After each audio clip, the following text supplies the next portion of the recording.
Hi everyone, these are some extra practice problems for you on corresponding parts in congruent triangles. So I've got a couple where we're just going to do some identifying and a couple where we're going to do some matching and solving. So let's go ahead and jump into it here. Okay. So in my lovely drawing that I have up here, I have triangle FIX is congruent to triangle TOP, right? So they want us to name first 3 pairs of corresponding sides. So I have my first side, FI goes with TO. So side FI is congruent to side TO. Okay, and notice that as I'm going along, I am marking these with these little dashes, right, which indicate that those sides are congruent. Okay, and then I'm going to do the same thing with the others. So IX would go with OP. Okay, so side IX goes with or corresponds with OP, right? Because remember, they're in the same order up here, right? In the triangle congruent statement, right? F goes with T, I goes with O, and X goes with P. Right, so then my last one would be FX goes with TP. So FX corresponds to TP. Right? My handwriting's not great here, but you can kind of get the gist. Okay. All right. Then part B says, now please do 3 pairs of corresponding angles. So those are a little bit easier. You're just matching the letters the same way that we did up here, right? So F goes with T. So I would say angle F is congruent to angle P, or angle T, sorry. Angle I is congruent to angle O. Okay, angle I is congruent to angle O. Right, and then my last one would be angle X. And I really should be marking these with 3. So angle X is congruent to angle P. Right. There, I really should be marking each of these angles the same way that I did with the sides, right? 1, 2, and 3 congruence markers there. Okay. All right. So part C says, is it correct to say triangle POT is congruent to triangle XIF? Now, you can write angles or you can name triangles in any order that you wish.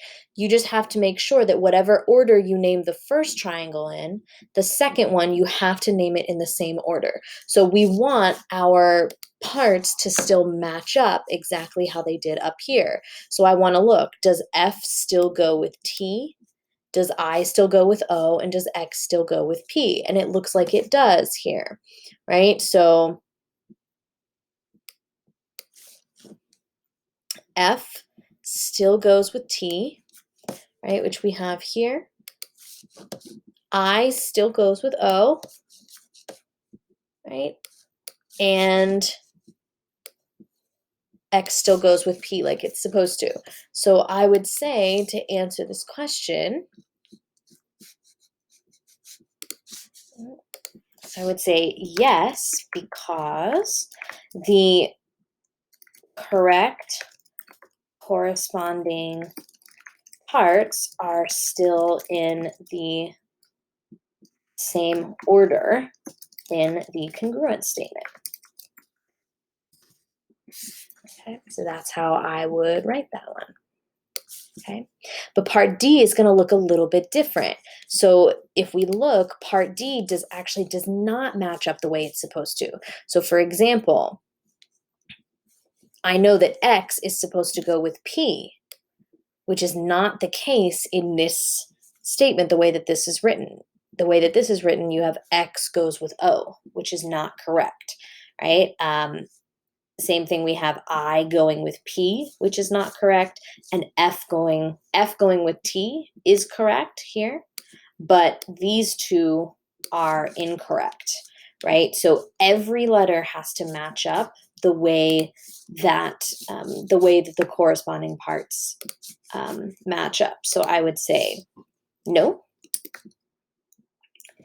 because the corresponding parts that are congruent are not in the same order. And I would maybe say, for example, angle I corresponds to angle P when it is supposed to correspond with angle O. It's just an example, all right? Okay, so let's take a look here. So this is a very, very similar type of problem, right? It's asking you to write the 6 congruent statements for line segments and angles, right? So very similar to these congruent statements that I wrote up here in these different colors, okay? So I'm going to pause the video. I would like you to do the same, write out these 6 congruent statements. All right, y'all, so here are your 6 congruent statements. So I matched angle M with U, angle N with V, and angle P with W, because that's the order that it's written in up here in the congruent statement. It's also how it's marked in the diagram, okay? And then I matched up my sides. So I said MN goes with UV, NP goes with VW, and MP goes with UW. Now, I could have written these in different orders. For example, I could have written PN is congruent to WV, okay? Either are correct. The most important thing, though, is that I wrote, whatever order I wrote the first statement in, right? The first side, I have to write the second side in the same order, right? So I did PN, so I needed to write WV for the second one, okay? All right. So let's take a look at these other 2 here, okay? These both correspond to our triangle up here. So we still have triangle M, N, pretty sure it's MNP. Let me check really quickly. Yep, MNP and UVW. So MNP and triangle UVW. Okay.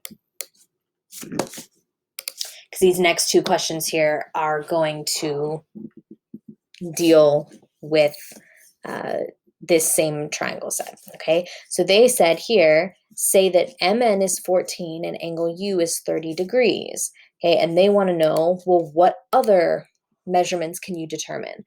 Well, I can figure out the matching side for MN in the other triangle, and I can find the matching angle for angle U in the other triangle, okay? So I know if MN equals 14 centimeters, then UV also equals 14 centimeters because corresponding parts of congruent triangles are congruent, right? That's a perfectly good explanation. And then I can do the same thing for the angle.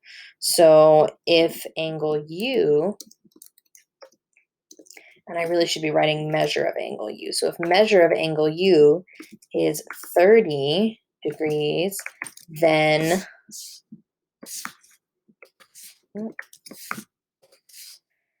angle U matches up with angle M in the other triangle. Then the measure of angle M is also equal to 30 degrees because, again, corresponding parts of congruent triangles are congruent.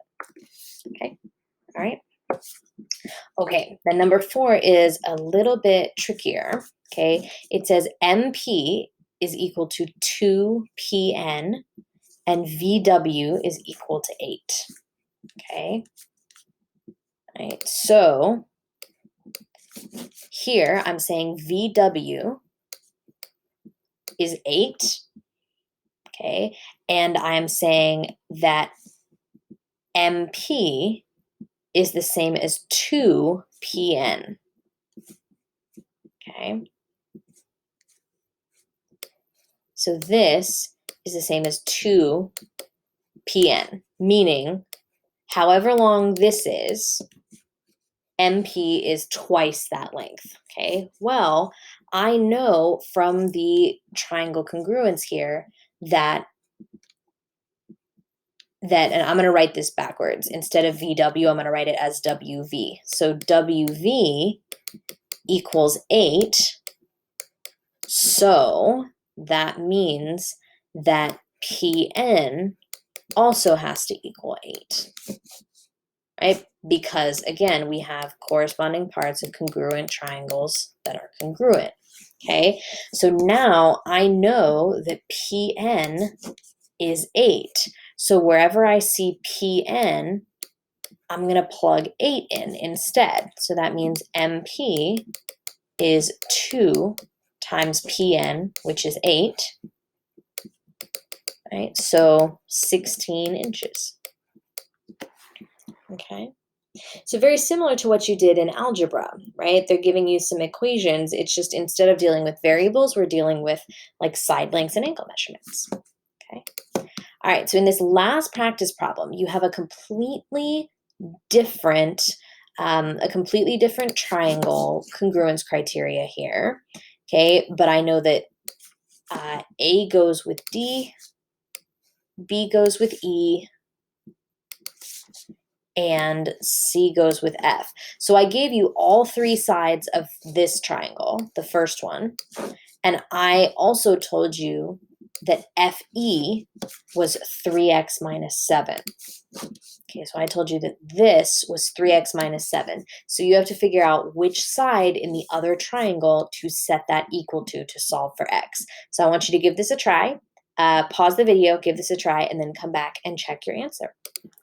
All right, folks, so here is that last problem worked out for you. So they told me that FE was 3x minus 7. FE matches up with BC, or CB, pardon me, in the other triangle. And I know that CB is equal to 20.